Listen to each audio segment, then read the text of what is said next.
Agora sim, agora sim. Buenas pessoal, sextou, hein? Sextou. Mais uma semana que se vai. Como é que vocês estão? Tudo bem? Pessoal, para quem não assistiu os outros episódios, né? A gente já viu ali sobre como começar uma startup com o Sam Altman, né? Algumas dicas iniciais. A gente fez uma revisão de alguns vídeos, né? Outro também do Paul Graham, que é falando sobre o que fazer antes de começar uma startup, né? Como encontrar co-founders na faculdade, como avaliar melhor a ideia, como estruturar melhor durante a faculdade, os motivos de não fazer uma startup durante a faculdade também. Então, uma série de coisas. A parte de mecanismos legais e jurídicos, contábeis, né? A gente viu também isso, a parte estratégica disso. E aí eu fui fazendo meio que um paralelo, né? Tanto do How to Start a Startup, como também do Startup School, né? Que é um novo, um dos cursos mais novos, né? E aí hoje a ideia é falar sobre MVP, sobre como construir produto, construir um MVP, né? E tem alguns vídeos bem bacanas aí que eu achei sobre isso, né? O principal que fala, a pessoa principal que fala sobre isso é o Michael Seibel. E deixa eu só postar aqui que eu ainda não consegui fazer alguma coisa automática, né? Abrir o live, aí manda uma mensagem no Instagram, né? Se vocês souberem ferramentas, me avisem porque eu preciso melhorar nessa parte. Do Startup School sobre construção de MVP.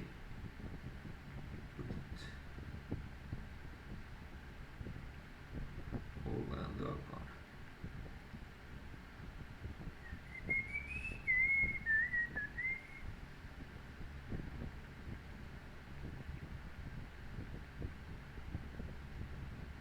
Aí.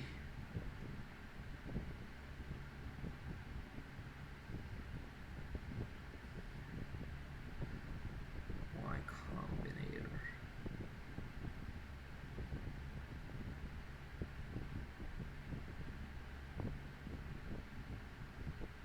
Beleza, vamos lá. Deixa eu abrir a segunda tela aqui. Segunda tela, segunda tela, segunda tela.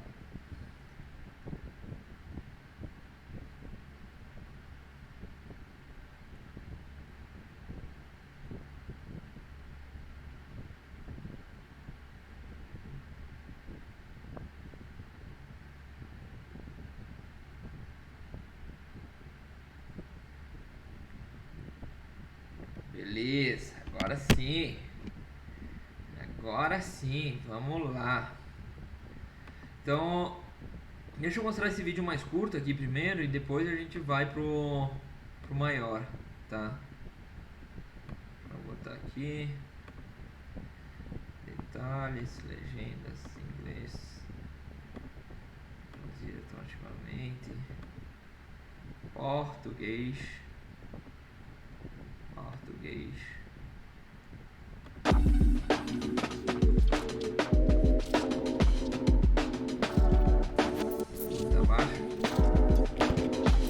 All right, today I'd like to talk to you about how to build an MVP or a minimum viable product. So if you haven't seen this before, this is a meme that we love to talk about when trying to help founders with their MVP.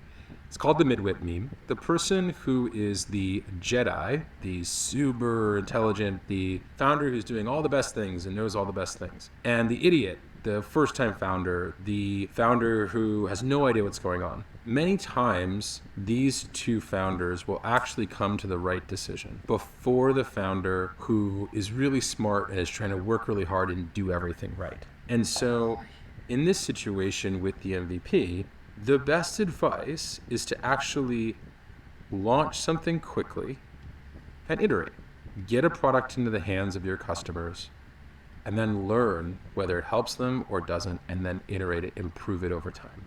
The wrong answer is to do 100 surveys and 600 user interviews and contact every single one of the competitors and spend, a year fundraising and hire 100 people and all these other things that you can distract yourself with that it might appear like are the smart things, but in reality, they really don't highlight the most important point about an MVP, which is you'd only really start learning about your user when you put a product in front of them. That doesn't mean that the thing you build in your MVP is going to work, right? It's probably not going to work. It's just the best way to start the conversation with the user on how you can solve their problems. So to summarize that point, the goal that you should have as an early stage founder is you should be getting a product out into the world quickly, minimum viable product. Second, you should be talking to some initial customers and trying to figure out what you can do to make that product useful for them. You should care about how to help them accomplish their goals. And you should try to figure out, how can I change and iterate my product so that it actually helps them accomplish those goals? And then rinse and repeat. Talk to more users, iterate your product, talk to more users, iterate your product. More often than not, after 3, 4, 5, 6 iterations, your MVP is going to be very different. You have learned so much. But by having that conversation with users and by letting them see your product evolve, you can actually make them more excited, more likely to use your product, more likely to pay for your product.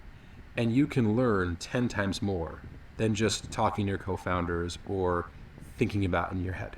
So the challenge today is that a lot of people are knocking MVPs. A lot of people are talking about minimum lovable products or minimum useful products. And honestly, a lot of founders actually just want to build, God level products, the Steve Jobs level, make the iPhone and change the world. There's this misconception that starting with something small that might not work very well is a bad idea. There are a lot of people who worry that if you start with something small and you give it to a customer and the customer doesn't like the product, you'll never be able to talk to them again. What I will tell you is this.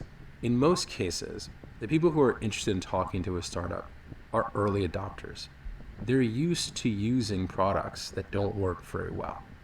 And the reason why they're talking to you is not because they think your product's going to work great. It's because they have a real problem and they're open to using new software.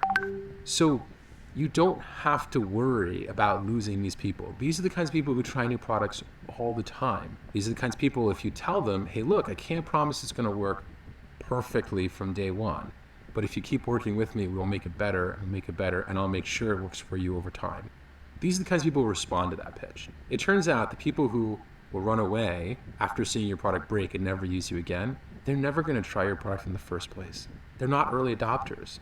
They don't use new software. So you don't have to worry about losing those people because you never had them. You're not going to get them to get started. Now, one of the things we have to work on at YC a lot is fear. And this is the biggest fear that founders have. It's a non-specific fear of, oh my God, if I give people my product and they don't like it, boom, my company dies. And it's always hilarious because when we think about this, it's like, well, your company doesn't actually die, right? It doesn't die tomorrow. It's not like game over. You haven't run out of money. All your co-founders aren't going to quit. Whenever we encounter these fear scenarios, we like to dig in and kind of ask, well, what would actually happen? Imagine the worst case scenario. You do talk to a customer. You do demo your product. It doesn't work. They don't want to use it. You wake up the next day. Is anything that different? Can't you reach out to someone else? Can't you reach back out to that customer who you demo to a week later when you've made the product better? Is your startup actually dead? More often than not, when you have this fear, what you should be doing is kind of leaning into it and asking yourself, is this fear real? Is my company actually going to die if this scary thing happens? And it's not bad to feel the fear, but it is bad to act on it. It is bad to spend 1 year building your MVP because you're afraid the first customer might not like it. Now, there's another group of folks who thinks, I know what the perfect product is, and I know it's going to take a year to build. Why would I build shitty versions of it? I like to call these folks fake Steve Jobs. And it's really a massive misconception of what great product people do. A lot of people thought of Steve Jobs as the kind of person who could just imagine great products in his mind and then bring them out into the world. But what's funny is that most of the time when people think about the products that Steve Jobs is most known for, let's say the iPod and let's say the iPhone, people don't take enough time to look at all of the different iterations of those products over time. Often when someone tells me like, oh, well, Steve Jobs released an amazing phone first time, I say, well, do you remember that the iPhone started without an app store? Do you remember you couldn't take video with the first iPhone? Do you remember that the first iPhone only had 2G and not 3G? So really, really, really bad internet. Like most people don't remember that. Most people, the iPhone that they actually think of as an iPhone was like the third or fourth iteration of the iPhone. The first version of the iPod had like an actual physical scrolling device where like sand would get stuck into it and it would break all the time. Even the great Steve Jobs iterated his products over time. So if you find yourself being a fake Steve Jobs, thinking, I know exactly what the customer needs, I just need to raise $10 million, spend a year building it, and then launch it. Think again, right? Like if Steve Jobs needed multiple tries to get his products right, maybe you need to as well. Next, let's look. Legal uma recapitulada, né? Que antes, no caso de você você tá definindo ali um mínimo produto viável e tudo mais, né? Cara, uma das melhores formas, assim, ó, se você nem precisa construir um software, aplicativo ou coisa do gênero. Cara, uma planilha de Excel com formulário e algumas perguntas já podem dar um belo MVP, tá? Não sei se vocês viram ali, mas a Dropbox eles fizeram um vídeo em que eles não tinham antes aquele serviço na nuvem e aí eles mostraram, no caso, criando diretórios e pastas no próprio computador. Aí você entrava lá, tinha lá um arquivo, no caso, dentro de alguma pasta ou coisa, ou várias pastas, né, dispostas ali dispostas na página. E aí você acessava determinada pasta, podia acessar arquivo, daí eles iam mexendo o arquivo de uma pasta para outra, e eles iam explicando isso, dizendo que isso ia ser feito na nuvem, e que se você mudasse o arquivo dentro lá de uma pasta, iria mudar automaticamente. Então eles explicaram uma série bem massa. Eu até postei no Instagram ali um pouco de como foi feito. Cara, e assim, é o básico, sabe? Como é que o Airbnb começou? Ele começou depois que eles constataram que estava acontecendo evento lá em São Francisco e eles viram que o pessoal estava precisando de uma hospedagem mais em conta que hotéis, mas algo que não fosse tão desleixado, digamos assim, né? E aí eles ofereceram para algumas pessoas a possibilidade de ficar num colchão de ar, né, num lugar ali do apartamento, né, porque eles não tinham condição de pagar o aluguel. E se mostrou como baita de um negócio, né? E aí eles foram melhorando uma plataforma, né, depois tirando fotografias melhores, né, e profissionalizando o negócio. Cara, eu botei ali sobre a Tesla, né? Sobre a Tesla, como eles começaram com um modelo muito feio que era o Roadster, né? E aí tiraram ali a parte do motor, colocaram bateria, foram testando. Easy Taxi. A Easy Taxi começou ali basicamente com formulário, nome, e-mail, endereço de partida e endereço de destino, né? E aí o Thales ligava atrás para encaixar algum táxi, né? E tudo mais. Então, assim, você não precisa ter uma versão do produto já toda automatizada ou toda bacanuda, digamos assim, sabe? Tipo, cara, que é legal de mexer, que tem uma usabilidade boa. Não, nem esquenta com isso, sabe? Tipo, busca fazer algo para lançar no mercado rápido e você conseguir ter interações rápidas o suficiente para saber se aquilo lá está sendo bom ou não, para ter feedbacks, né? E para entender se aquilo lá está fazendo sentido, tá? Então, inclusive isso é um ponto que eu tenho que melhorar bastante também, que é algo que talvez não esteja chegando no público ideal certo, né? Para a questão de aprendizagem empreendedora, né? Talvez eu esteja ali no mar vermelho mesmo, né? E porque tem muita gente, eu achei que que não tinha tanto, mas tem muita gente que fala dessas partes, né? 49 Educação, tem vários concorrentes aí. Então, tem que tentar entender, por exemplo, tem um outro produto ali que eu ofereço que é a apresentação de, de palestras, apresentação de slides para palestrantes, workshops e por aí vai. Talvez seja mais certeiro por aí, né?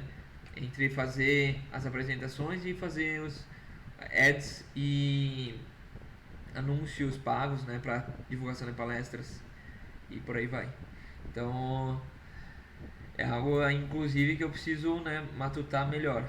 E, cara, e é não ter receio, né, não ter esse medo ali sobre lançar e colher resultado, né, ou colher os feedbacks para fazer o MVP Look acontecer. at some examples. And in all of these examples, you're going to see three pretty simple points. First, all of these products were fast to build. They could get out of the market quickly. Second, they all had very limited functionality. The third, and interestingly enough, all these products appealed to a small set of users.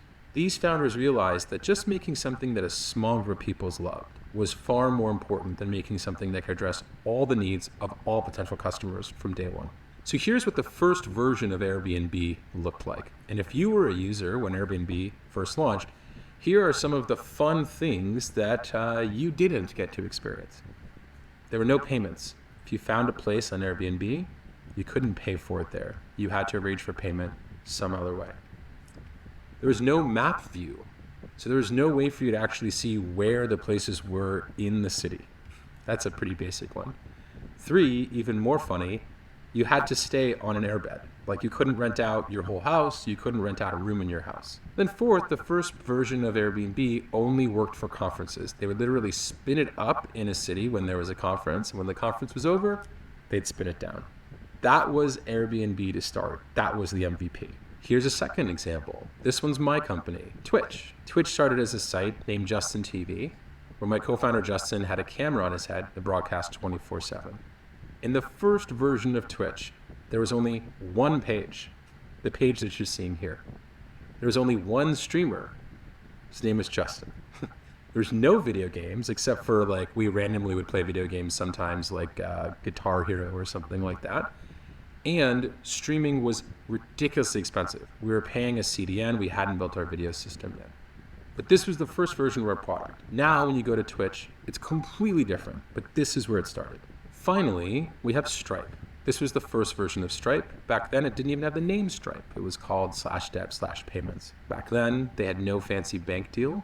They were working with a tiny bank. There was literally no direct APIs with that bank for setting up accounts. So they'd have to call the bank and every night file manual paperwork for you to get your account set up.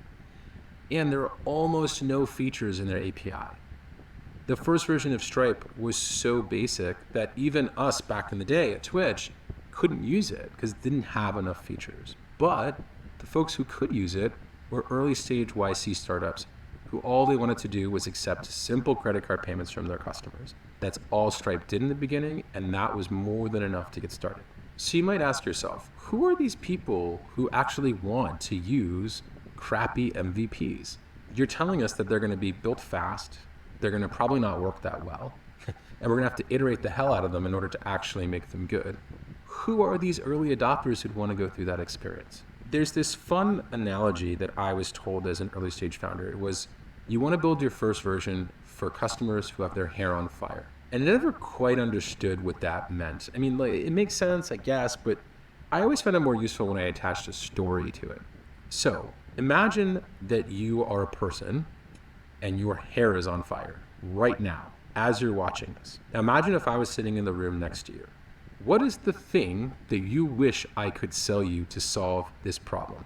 Your hair is currently on fire. Probably most of you will think some version of a bucket of water, a hose, some kind of water thing. Now that is a great product. That's like the iPhone today. That would solve your product immediately. I don't have that. I'm a founder. I've got an MVP. What I'm selling is a brick. Now, what would you do if I was selling you a brick? Now, some of you are like, well, I would leave the room. Like, I couldn't use a brick, blah, blah, blah, blah. Bullshit, your hair's on fire. You would buy that brick and you would hit yourself on the head with the brick to smother the fire. That's an MVP. It's not the perfect solution, but you are in so much pain as a customer, you will use a non-perfect solution to solve your problem. That's the customer you should be going after. For customers who are not desperate, you can wait. You don't have to go after them now. Just go after the desperate ones first. It'll make your life a lot easier. Now, I know some of you, especially those who've gone to business school, I know a lot of you have said, I can skip this step. Instead of building an MVP, iterating, why don't I just survey my users? Why don't I just talk to 100 users and they'll tell me what to build? I wish this was the case. I wish that users could just tell you what to build, and then if you built those things, you'd win. In fact, I think every business wished that was the case. Here's the problem. Your customers are experts in their problem, but they actually don't have all of the answers on how to solve their problem. That's your job. That's the job of the person who's building a new product. Surveys might help you understand the pain that your customer is going through, but they will never help you figure out how to solve that pain. The only time that you start having that conversation with the customer is when you can put a product in front of them, preferably a crappy MVP, and start saying, does this solve your problem? I haven't really seen a shortcut to this step. I haven't seen a shortcut of building something pretty fast that's pretty crappy to get started. And even for larger companies, even for enterprise software companies, if you go back in time, the first versions of their product, they were not perfect. They were far from it. They were the minimum that those customers were willing to use. So across the entire board, you gotta start with the minimum viable product. I think one of the most important points that I want to leave you with is that you don't start your startup with all the answers. Building a startup, especially the first phase of building a startup, pre-product market fit, is all about learning. It's all about taking some of the insights that you start with, bringing them to the market, and learning. Most of the solutions, most of the best parts of products we use today were discovered after those products were launched, when those founders were learning from their users. And building and launching an MVP is the fastest way to start the process of learning. And the faster you learn, the more likely you are to build something that people love before anyone else. So let's say I've convinced you that now you actually want to build an MVP. How do you make sure you do it quickly? Here's some tricks. 1, give yourself a very specific deadline. It's a lot easier to make sure that you're building something that's the minimum viable product if you give yourself 2 weeks or a month and a half to complete it versus if you don't give yourself a deadline. Second, write down your spec. If you think that there are 5 or 10 features required in order to launch an MVP, write them all down. Don't put yourself in the position where you're constantly trying to figure out, should we have that feature? Should we not have that feature? I don't remember the feature we talked about the other day. How should it look? How should it work? If you write it down, then you can just focus on building instead of continuously debating what should be built. Number 3, cut that spec. After you write all that stuff down, go through each one of those items and ask yourself, does a truly desperate customer need that feature to start? You'd probably be surprised at how many features you can leave off for the second, third, or fourth version of your product and just get the basic stuff out first. And then number 4, and most important, don't fall in love with your MVP. It's going to change. You're going to iterate it. It's going to get very, very, very different over time. You want to do it fast, and you don't want to fall in love with it. You want to fall in love with your customer, with your user, not in love with the crappy initial product that you're building to start learning from that user. All right. So hopefully you don't need any more convincing. You understand that the simplest and easiest path and the smartest and most Jedi path is to build and launch your product and then iterate it. And so I wish you all a lot of good luck. And while you're building, remember one thing, it's far better to have 100 people love your product than 100,000 who kind of like it. So when you're releasing that MVP, it's totally okay to do things that don't scale and recruit those initial customers one at a time. If you care about those customers, I promise you, they will talk to you, that you can work with them, and you can help them figure out how to solve their problems. And as a result, help figure out how to build a great product for them. Thank you very much. Cara, bem And good luck. massa, bem legal. O que ele falou ali no final, sabe, tipo, de você lançar rápido, né? Já tinha falado, né? Mas deixa eu até voltar aqui, ó. Sobre o fato de você não se apaixonar pelo MVP, cara, vai mudar muito, muito, né? Vale aquela velha massa, se apaixona pelo problema, né? Explore o problema e tudo mais, porque teu MVP, tua solução, conforme a interação, feedbacks e conforme tudo que você conseguir levantar com os possíveis clientes, cara, aí vai exigir mudança, né? Então, tava lembrando a caneta aqui pra ver se escrevia. E aí, o fato de você ficar pegado a alguma coisa, né? Ficar pegado demais ao MVP, vai frustrar a expectativa. Então coloque um prazo, lance, interaja e por aí vai. Tá, beleza, legal, vamos ver. Esse que é um pouco maior aqui. Vamos ver uma forma um pouco mais acelerada, talvez, pra gente fechar em 1 hora, né? Of companies like Justin TV and Twitch and Social Cam to begin what is going to be a deep dive into product over the next several. Cara, e pra vocês verem, né? Se vocês querem ver a Twitch, né? A Twitch hoje, tem valor multibilionário, né? Foi vendida para serviço de streaming, né? De vídeo ao vivo focado em videogame. Né? Eu estou fazendo educação empreendedora através da Twitch, mas é focado em videogame. Market value, vamos dar uma olhada aqui, ó. Começou com o Justin TV, né? O Justin TV era uma fórmula de streaming, mais de 165 milhões de dólares, vale quase 3 bilhões, gerou 3 bilhões em 2023. Não, vale 45 bilhões. Essa mãe. Ai. Eu não consigo nem um milhãozinho ali pra só dar um apoio. Lectures. Michael?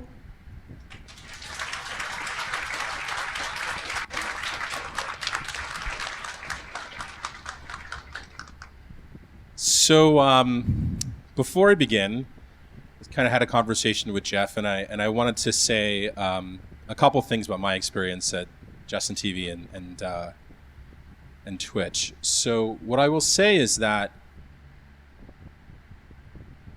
we broke many, if not all, of the rules that I'm about to tell you at various points during our company. The things that allowed us to survive were, one, our founding team was extremely technical. Justin, Emmett, and Kyle all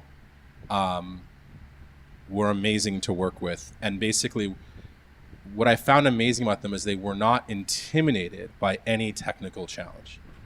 I think that I would not be standing here if I wasn't privileged to work with them. And so I think this is something that a lot of companies, a lot of startups, a lot of startup founders don't truly understand. Like, that fact allowed us to break a lot of rules. The second is we didn't spend a lot of money. We moved out when we were 21, 22, 22, and 23.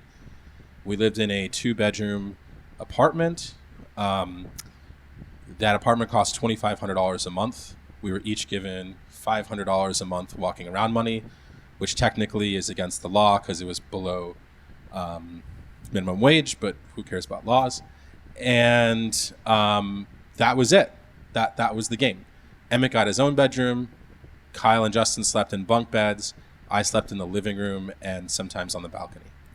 We just didn't spend much money. That gave us a lot of ability to screw up and make mistakes. And then I'd say the last thing that was kind of interesting, I only realized later, is that our ego was highly tied to our startup. We were not doing a startup to have a cool resume item. It was really the only thing we had done on our own. And so I think at various points during the company, when it looked like we would fail, basically our startup failing was our life failing, right? It was like, well, this is the only thing you've done so far. And so if it fails, you get F on life. And I think that we all had that feeling very internally, and therefore we just couldn't really conceive of giving up.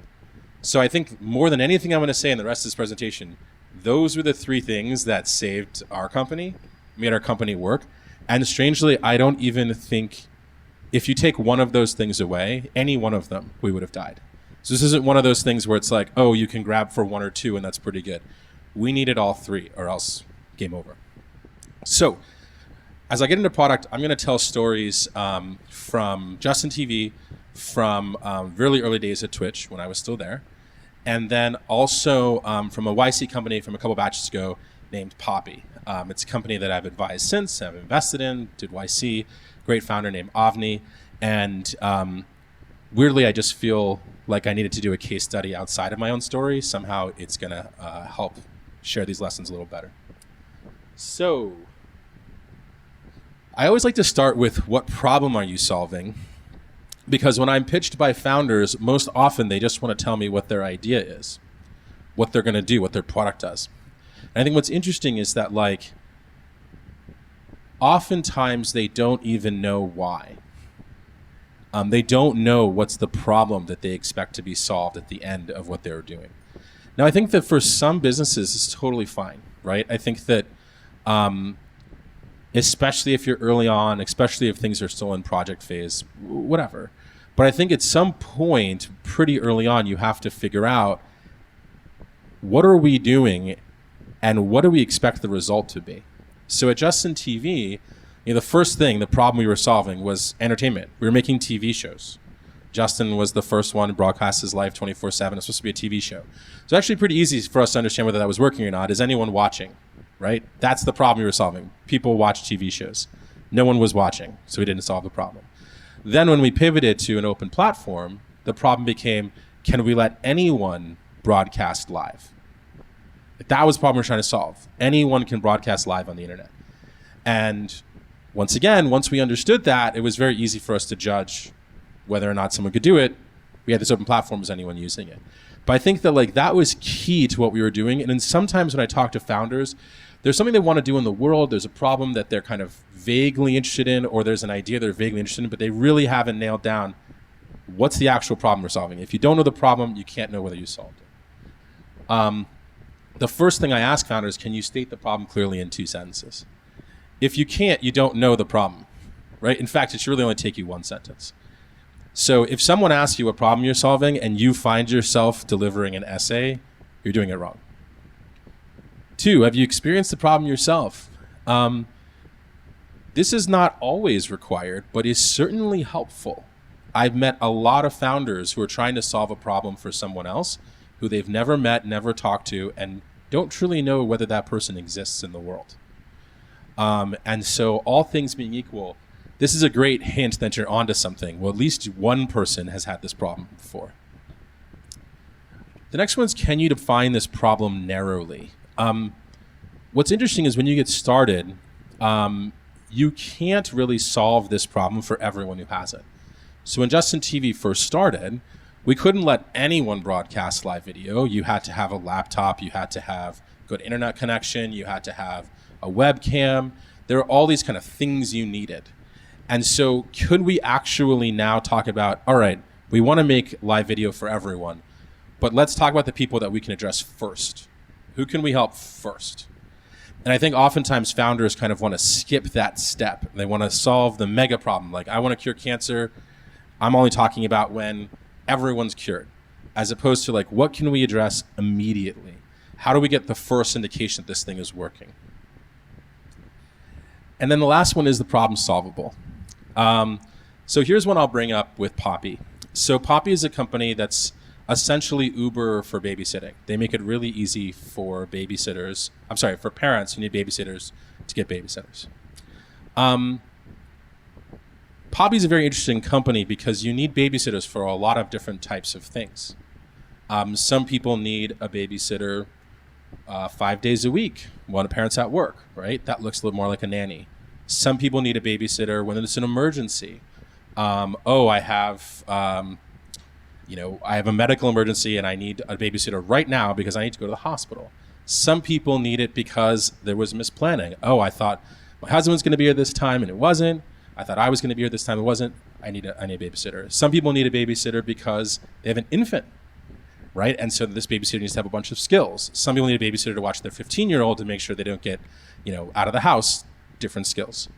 And so what's interesting is that if you just start with, we're going to help people get babysitters, it's not really good enough to understand what you can address right away, right? Which one of those use cases do you want to address? If you were to state the problem more narrowly, though, let's say we wanted to start out with infants, right? We want to make it easy for parents to get babysitters for infants. Then we can really ask the question, is the problem solvable? And I think one of the things that Poppy discovered when operating their business is that the level of skill that you need for a parent to trust you with their infant when they haven't met you is very, very high. And so the idea that you're going to have a rotating set of people you haven't met watch your little baby, hard. Very, very hard. They have to be very skilled. And then on the flip side, the Uber model only works because there's a whole bunch of basically replaceable people with a common skill. Well, it turns out the people who've got the skills to watch infants and make parents comfortable with that tend to have nanny jobs where they work lots of hours and tend to be paid fairly well, especially in up-and-coming cities. And so now we have this disconnect where it's like, well, we want to solve the problem of infant watching for moms, but that talent pool who can solve the problem, the supply of babysitters, they might not exist. Problem might not be solvable. Esse ponto que ele trouxe é bem legal, né? O fato de você entender a fundo o tipo de problema que você está resolvendo, né? Então, além de você definir ali o problema, eu ou tais pessoas têm esse tipo de problema. Destrinche esse problema, né? Ou faça um método de 5 porquê, pergunte porquê para chegar na causa raiz, né? Ou busca entender melhor, mas nesse problema o público-alvo é esse por causa disso e disso, né? Então, tenta destrinchar ao máximo, abrir ao máximo o que é o problema, tá? E ver os impactos relevantes a isso, quem se beneficia, né? Para quem você pensa chegar e alcançar. Só um pouquinho. Deu um mal-estar aqui. E aí, entender isso, né? Qual que é o problema que eu estou resolvendo, para quem eu estou resolvendo, como que vai ser resolvido, né? E abrindo da melhor forma possível, tá bom? And so going through this exercise in real time, like with your product out in the world, you should be thinking about these things. You should be thinking, how have I narrowly defined the problem I want to solve first? And you should be always asking yourself, is it actually solvable? I think a lot of founders just don't want to think about this because it's hard. It's hard to think about who you want to talk to first. It's hard to understand, maybe I can't solve their problem. I have to move on. Avni was a mother of 2 kids, and she was really pissed she couldn't solve this problem because it was her problem. But it's turned out to be a very, very hard problem to solve. Young infants, on-demand babysitters. All right. The next question I always ask is, who is your customer? And really, you don't understand the problem you're solving until you understand who you're solving it for. A lot of times people just want to say everyone. Everyone's the customer, right? And that seems like it makes sense in some cases, right? If you're building a social network or a search engine, right? Everyone uses those things now. what I will say is that in almost all of the products that everyone uses now, there was a time when almost no one used them. And the creators of those products had to figure out who was the ideal first customer. And so if you don't have a good answer to this question, you're going to be lost. You have no idea who you should talk to ask them whether this problem has been solved. And you have no idea who to talk to figure out who this product is for. And you'd be surprised at the number of founders who are just building something as if they were writing a creative novel, where it's just a product of their own brain and no interaction with anyone on the outside. And it's not even a problem that they've experienced themselves. Don't do that. Don't be one of those founders. Like, you can talk to your users. You just have to figure out who they are. The next question I often ask is, how often does your user have the problem? What's so surprising is when you talk through startups with people, sometimes they choose problems without quite understanding who the user is or the frequency of the problem. So I'll give you an example. A lot of people will come to YC, and a popular idea back in the day was to build a car shopping website. Now, if you guys have been on car shopping websites, especially about 5 years ago, they all basically suck. They're hard to use. They're not very transparent. You kind of want to have this almost Tesla experience of just buying a car, but they never actually work out that way. And what's interesting is that, like, a lot of founders come back to this problem over and over and over again, and they always think that their customer is the person buying a car. Now, the reality is that when you go buy a car, assuming it's not a complete lemon, you typically keep that car for 7 years. So what happens if I told you I'm going to create a startup, and if I home run with my customer, if my fucking customer loves me, they're going to come back 7 years from now? That's hard. It's very hard. It turns out a lot of the car buying websites are not built for the person who's shopping for a car, because that person doesn't have a problem very often. They're actually built for the person who's selling a car. That person has a problem every day. Every day the dealership has to hit their numbers. And so you don't see as a customer how that product helps the real customer, the person who's trying to sell cars. And so by doing this analysis, I really try to push founders in understanding who is getting the most value out of this product. And it's really helpful if you're trying to help someone with a problem they have frequently. If you think about the products that you use on a daily basis, they tend to be on the front screen of your phone. You tend to use them without even thinking. They become almost extensions of you. If you think about apps that you've installed and then they're kind of on the third page in the back, or they're buried on the second page of some folder, those tend to be the ones you don't use very often. Hopefully they don't need you to use them very often, or else they're probably not very good businesses. The next question I always ask is, how intense is the problem? I find a lot of founders think they have a good idea, but they don't do this frequency and intensity analysis. And so if you have both an infrequent and low intensity problem that you're trying to solve, you're going to have a problem getting a lot of customers even interested in talking to you. All things being equal, if you graph problems, it's nicer for them to be higher intensity, higher frequency. Let's think about a company like Uber, for example. Usually when you are somewhere and you need to go somewhere else, it's a pretty intense problem. I have to go to work, I have to go to the doctor, I have to go pick up my kids. They're so intense, you might have bought like a $20,000 car to help you do those things, right? So it's an intense problem. And then when you think about frequency, how often do you move more than a mile, more than walking distance every day? Happens a lot. And so if you think about that, even though you look at the taxi market and you say, oh, taxis, before Uber, taxis, that's not that big of a market. If you just look at the customer, you say, high intensity problem that happens very often, there's probably a good business here. The last one is, are they willing to pay? So many founders who come into YC, their first thought is completely wrong on this front. Their first thought is, I need to give it away for free because that's the only way I'm going to get users.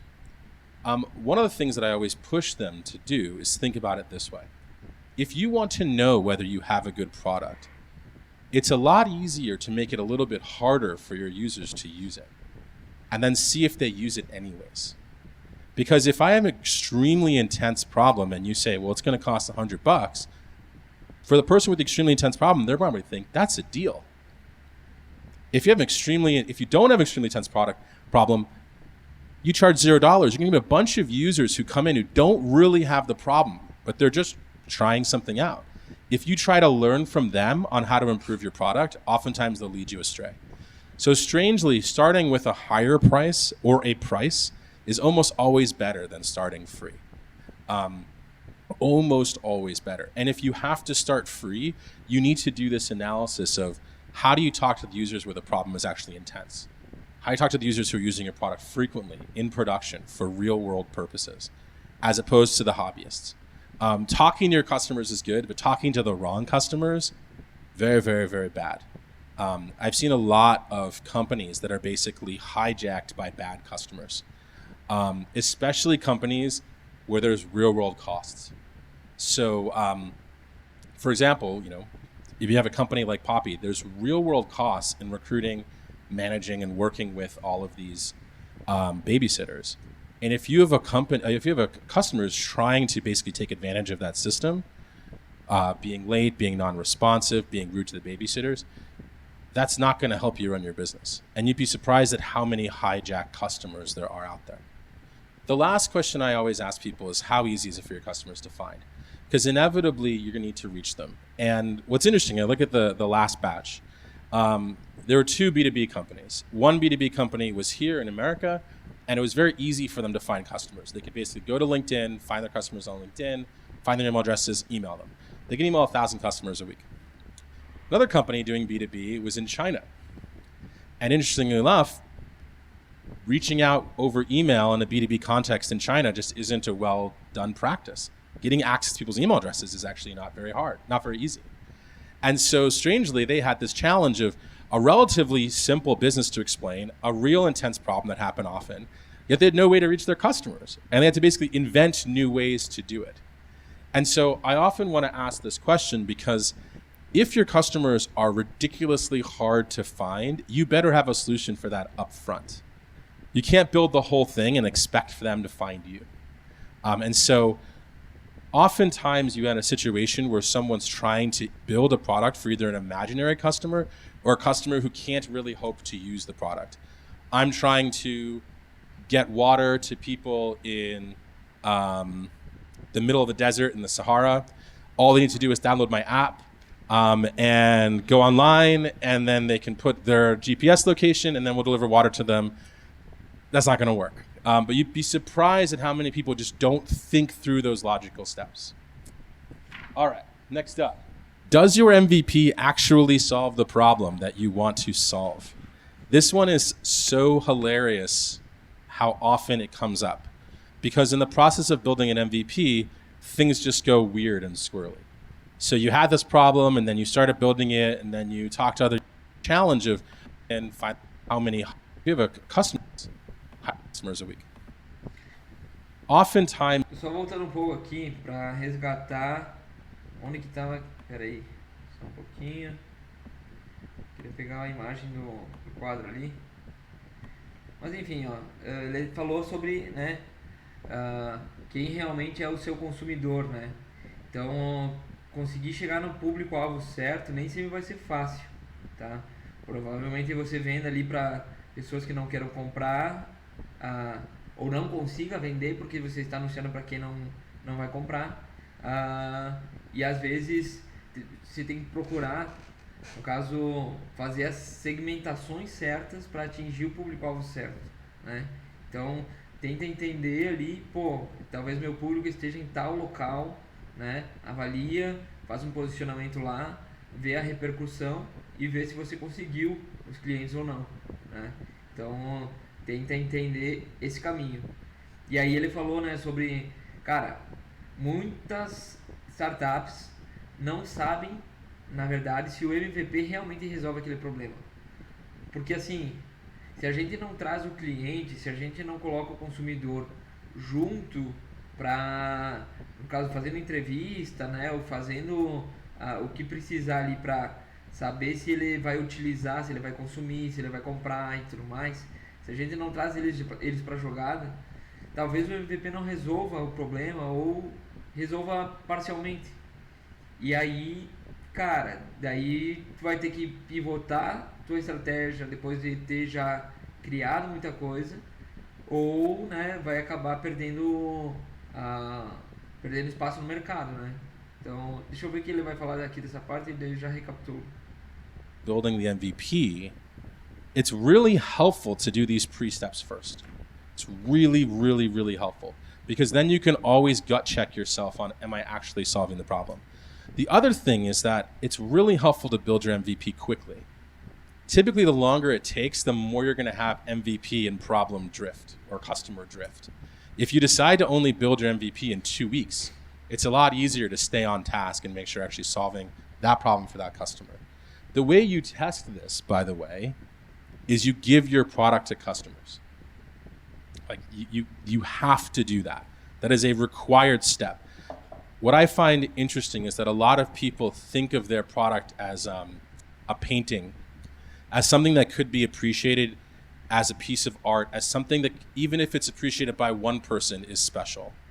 That's not what you're making. Products are not paintings. They're not art. If users don't find products useful, then the products are, by definition, not useful, and they're a waste of your time to build. And I think a lot of people want to be artists. The startup world is very unforgiving to artists. And I think that, interestingly, after the fact, a lot of people are painted as artists, right? Like Steve Jobs is painted as this like magical artist, right? At the end of the day, he had to figure out how to make a phone that millions of people would buy. If only one person bought the iPhone, he would be seen as a failure. So the definition of art is it only has to be appreciated by one, or maybe even none. That's not the maybe just the creator.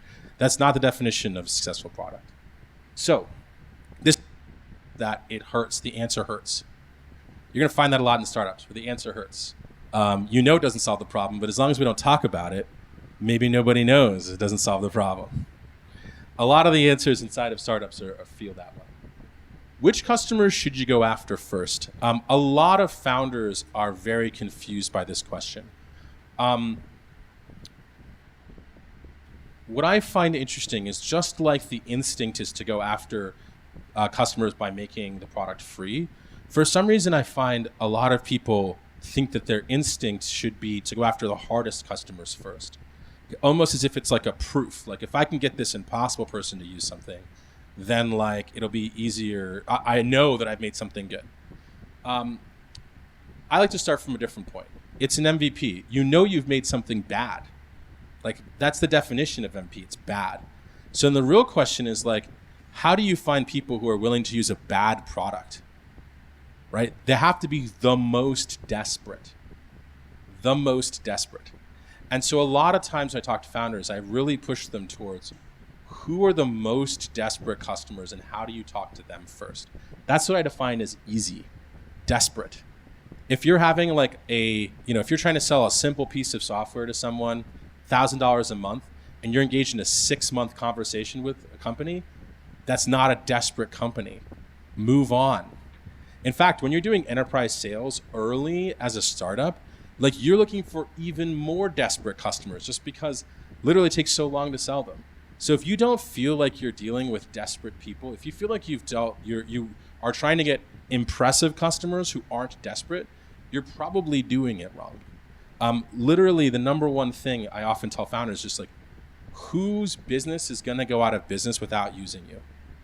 Which people out there are not going to be able to get to work or to watch their kids? Like, how do you find the people who are just literally are screaming for something like this?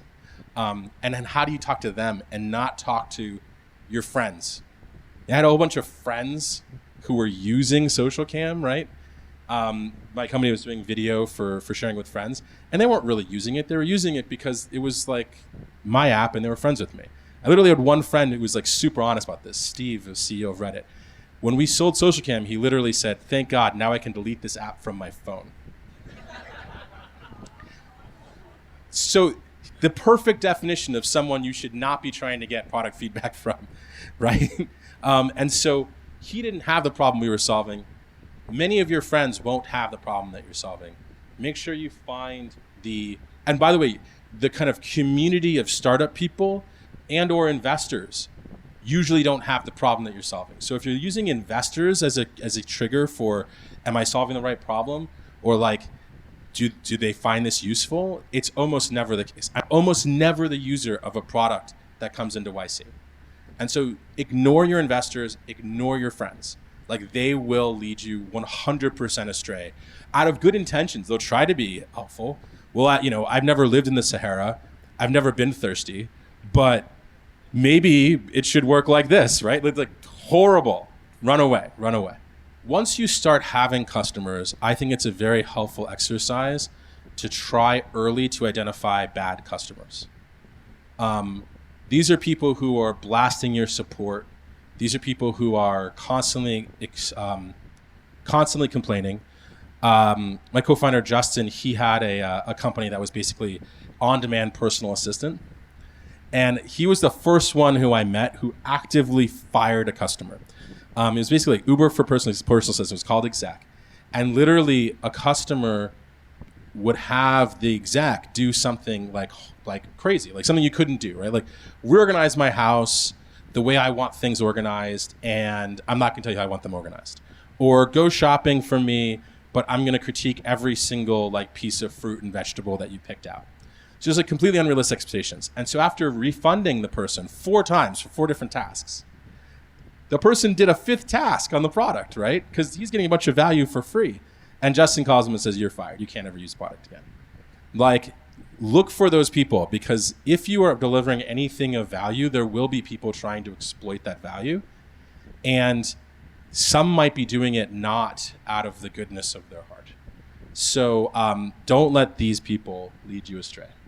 We already talked about this. Don't discount. Now, here's a caveat on discounting. Parker from Zenefits came to YC a couple years ago, and he gave this great talk about enterprise sales. And Zenefits is a product that's given away for free. So it's actually kind of an interesting enterprise sale. And one of the things he said that really got to me was that there are ways to convince organizations. Basically, you can structure discounts and incentives into your sales pitch if you basically understand what value you're getting back. So his example was, he would try to sell to a company to switch on to Zenefits for their healthcare. And he would say, look, because of this third party, let's just say AWS, has given us a discount. Who knows why, right? We just bought dedicated instances, so now we have 40% lower AWS bills. So we can actually pass on some benefit to you, but only for the next 30 days. Now, I feel horrible even telling you this, because I want you to take as much time as you need to buy my product. I would just hate if you bought it on the 31st day and I couldn't give you this discount. Now, this isn't a, let me give this away for free, like because I'm afraid people won't use it. This is a very structured process that he did. He basically incorporated a deadline based on some third party providing a benefit to the customer. And he knew that when he said this to the customer, every time that this was talked about internally, the deadline would be brought up. And the discount. Porque esse ponto aí que ele pegou é muito legal, sabe? Tem gente que explora descontos de uma maneira muito ruim, sabe? Porque às vezes se você, cara, você tá lá, você tem um valor, sei lá, R$3.000 que você cobra pelo seu produto, né? E aí você lança uma campanha dizendo que, cara, sei lá, Black Friday, 50%, 60% de desconto, sem um objetivo final, né? Para dar desconto para tentar conseguir mais clientes, né? Cara, isso pode trazer se não aplicado com a estratégia correta, pode fazer o seu produto, seu serviço ou sua startup, né, empresa, ficar mal vista, né? Então, cara, o que muita gente faz? Muita gente às vezes oferece assim compras de, sei lá, pacote, inscrição mensal ou inscrição anual. E aí faz a pessoa se comprometer, e ao invés de dar o desconto, né, você consegue o comprometimento da pessoa no primeiro lugar, e aí ao invés de dar o desconto, dá uma semana ou 15 dias ou 30 dias se não estiver satisfeito para fazer uma devolução. Tá? Eu acho que esse é um caminho mais eficiente, porque se você conseguir comprometimento do teu cliente logo de saída, né? Pô, ele fechou ali, comprou esse pacote, 3.000, 6.000, que seja, e aí você oferece a possibilidade de uma garantia de um retorno caso não for satisfeito. Cara, é muito mais, você consegue gerar maior valor agregado, porque você transformou o desconto que você ofereceria num formato de garantia para o cliente, de garantia de devolução, né? Então, tentar amarrar dessas formas é melhor e mais eficiente do que oferecer um desconto de saída, né, de acordo com datas festivas ou coisa do gênero, né? Então, cuidar muito com essa estratégia de dar desconto, entender como e por que tu vai dar o desconto, né? E sempre fazer as amarrações corretas. That will be brought up.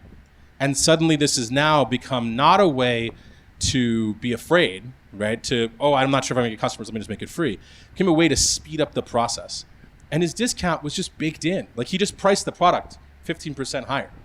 So it's like literally like, that is the way to do it. The way not to do it is, I'm afraid no one's going to use it, so I have to not charge any money. Okay. The next is how to set up metrics.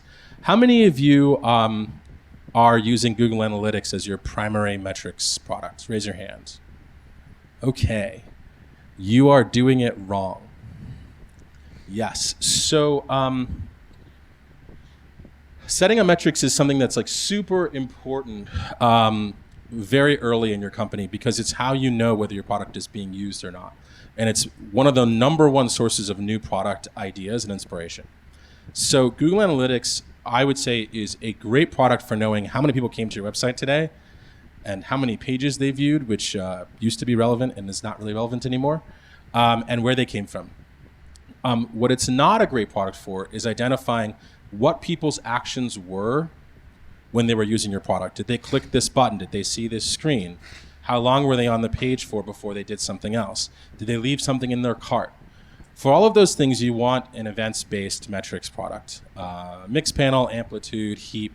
I think we've funded like 50 of them. There are like 100 of them out there. You should be using one of them. If you're not, you can't be sophisticated at building your product. This is just kind of a prerequisite. So get on it.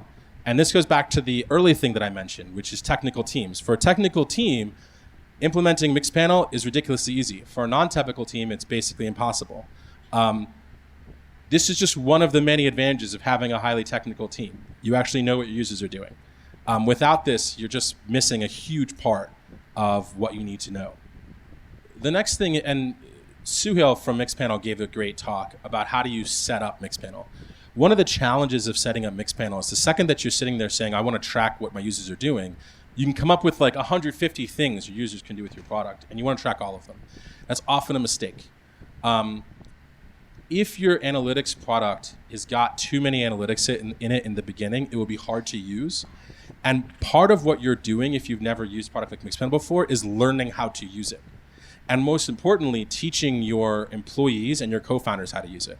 Because this product should be a product that everyone in your company understands how to use. So everyone in your company should understand how the product is functioning. This is not something that like the CTO uses and creates reports from. This is an interactive product that everyone can use. So to start, pick 5 to 10 simple stats. Let's take Instagram as an example, right? If I went to pick 5 to 10 simple stats for Instagram, let's say opened the app, created an account, took a photo, applied any effects, shared the photo. That's probably all I need in the beginning, right? I mean, the number one mechanism for Instagram is taking a photo and sharing it. I can track that. I'm pretty happy. The other thing that I will warn you about is that if your product is good, the naming conventions for these stats are going to become very important, because one day there will be 100 or even 1,000 stats you track. So think a little bit ahead of time and don't name something that only you'll understand. Make sure that if your company's good, many people will have to look at these stats. Make measurement a part of your product spec. Oftentimes when I talk to founders, they say, We built it on this release and we'll add the measurement some point in the future. I don't understand how that works. You build something you want people to use, but you're not incorporating the measurement that tells you whether people are using it. That doesn't work. Building measurement is part of a product spec. So when you spec out a product, you better spec the stats you expect to be tracking, and you should also spec the stats that you think are going to improve when you're building that product. That should be part of the spec. It should be part of the first release. Otherwise, you're flying blind. And this is just countless times at Justin TV, this has screwed us. Okay, product development cycle. So Justin TV was, and Twitch, was 3 Yale kids and 1 MIT kid. At Yale, probably the most productive skill you're taught is how to argue with other Yale kids. And so the number one way to get product developed at Justin TV was to win an argument with the 3 Yale kids. Kyle disliked this so much that he actually switched his sleeping schedule so that he wouldn't have to be involved in these arguments. So we were awake from about 8 a.m. to about 12 midnight. He would wake up around 11 midnight and write code all night and then go to sleep in the morning so he wouldn't have to argue with us on what stupid thing to build. One of the classic arguments at Justin TV that lasted approximately 3 months was the background color for the original site. So the original site is just one page. Justin wanted a black background. I wanted a wood-grained background. 3 months debate, we settled on changeable backgrounds. So there were 5 background options. Clearly idiotic. Like I said, we made many of these mistakes. We didn't actually really learn how to do a product development cycle until Cara, olha esse ponto. we failed. Esse ponto que ele falou, cara, tem que cuidar muito, sabe? Porque assim, e eu acho que talvez esses sejam um dos motivos em que eu acabei não tendo cofundadores por um bom tempo, né? Não tenho cofundadores. Cara, porque eu tenho muito receio disso que ele falou, sabe? De ter discussões às vezes muito idiotas ou discussões sobre coisas e sobre pontos, né, tomadas de decisões sobre coisas absurdas, sabe, tipo, às vezes por motivos mesquinhos, motivos infantis ou coisa do gênero, que não realmente fazem o negócio acontecer dar certo, né? Então, eu estou buscando quebrar essa couraça, essa carcaça, digamos assim, para que eu consiga receber mais pessoas na minha empresa, né, na startup, né, cofundadores, e que eu consiga discutir maduramente, né, de forma madura, sobre o que é necessário fazer para tomar decisão, para desenvolver melhor MVP, para desenvolver, né, melhor produto, né, como vão estruturar as métricas, o que é necessário levar em consideração para que a gente entenda como está sendo a evolução do nosso negócio. Então, eu acho que é ter cuidado com as pessoas que você vai estar convivendo, né, para que as discussões não sejam assim mesquinhas, infantis, bobas, né, e que não levem a lugar nenhum, tá? Cara, vamos continuar aqui mais um pouquinho, depois eu já dei uma At hora it de for live. about 5 or so years. And during that Vou passar um pouco mais rápido. time, this is what, and we would have a product meeting and we wouldn't write anything down. 4 people had, right? And so as a result, during the first month of the dev cycle, we'd all go off working on slightly different versions of the thing we wanted to build because we didn't write down the spec. Then at the end of that month, we'd come together and we'd be like, oh, wait, we're not really building all the same thing. And then we'd have another product meeting where we didn't write anything down and go off and build again for another month. At this point, right, 2 months in, we probably have about 3 weeks of productivity and about 5 weeks of just stuff that's going to have to be thrown away. At this point we kind of come back together and realize that we're not 2/3 of the way done through this sprint. We're less than 1/3 of the way done. And we're starting to get sick and tired of this feature that we're building. So then we basically say, all right, slash and burn. let's just make a shitty version of it. And we take another month to do that. Now we've worked on this product for 3 months. If you had any good or new or interesting ideas during that 3-month period of time, you were told, we're already working on something else, so your ideas are worthless. Just write them down somewhere, whatever. We're working on this thing right now.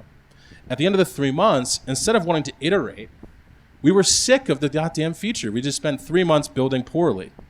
So we would launch it, and if it wasn't used right away, we would come up with some new brainstorm on some brand new feature that would rescue the company. This is the wrong way to run a company. It was absolutely horrible. I was talking to Jeff earlier. The major product decisions that Justin TV made that carried through to Twitch to today was chat on the right, video on the left. We decided that in 2006. It is the same way in 2018. The vast majority of the product decisions we made were horrible and never saw the light of day because they went through a process like this.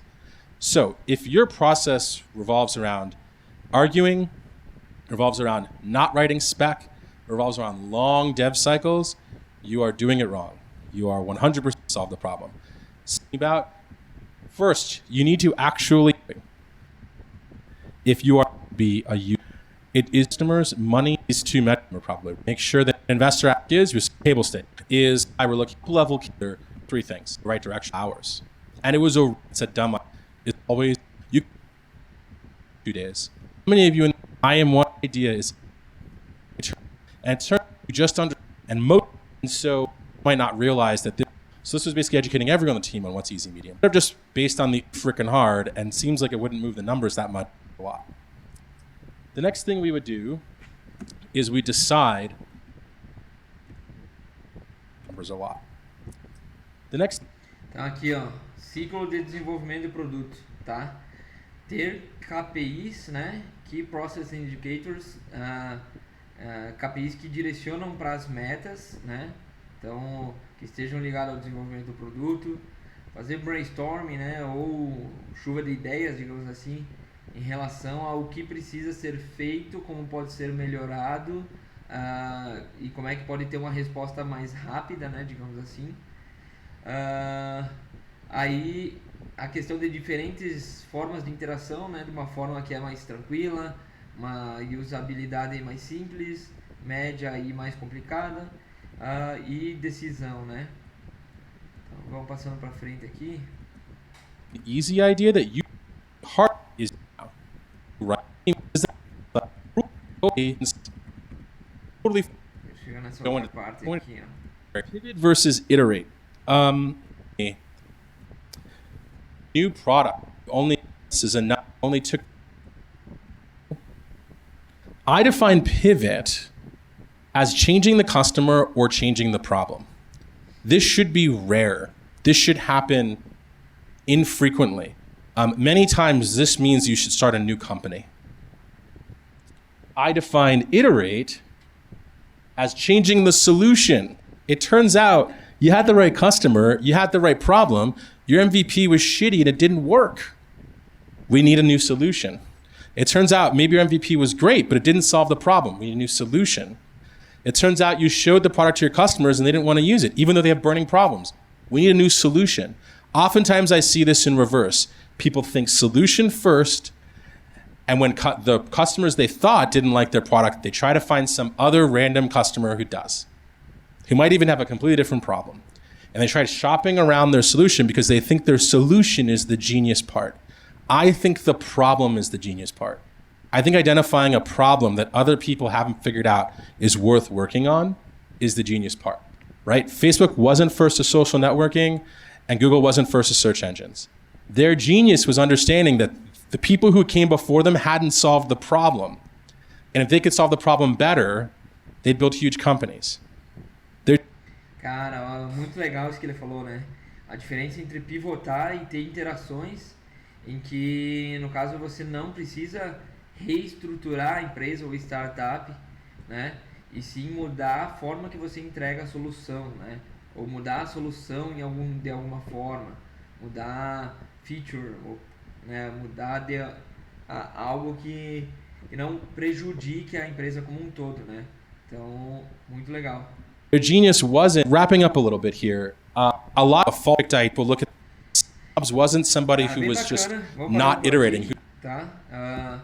Acho que deu para ter claro aí como você deve fazer a construção do MVP, para construir um bom produto, né? Para saber como estruturar ele, como achar pessoas certas para consumir o seu MVP, o público-alvo, né?